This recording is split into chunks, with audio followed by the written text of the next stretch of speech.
Okay, super easy. I'm using a Vitamix blender, and if you have any other blender, this is probably one of the best ways to clean it. I'm just gonna run some hot water into the blender. Give it a super quick rinse. Put one little half shot of soap in there. Some more hot water.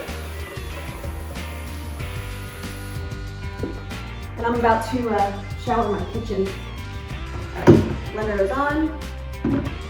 Tap it really well. Turn it on. And I'm going to turn on to maximum speed.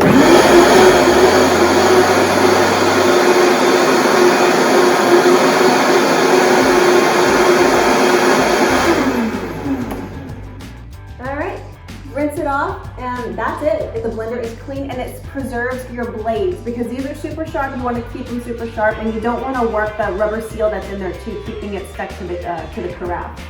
Rinse it out, you're good to go.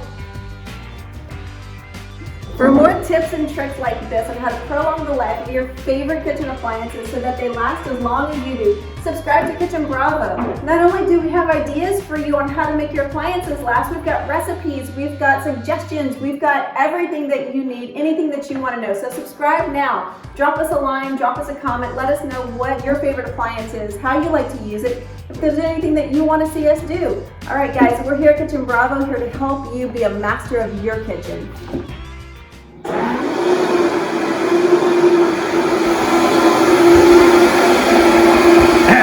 What are you doing? Cleaning the blender. What? Cleaning the blender. You weren't supposed to see that.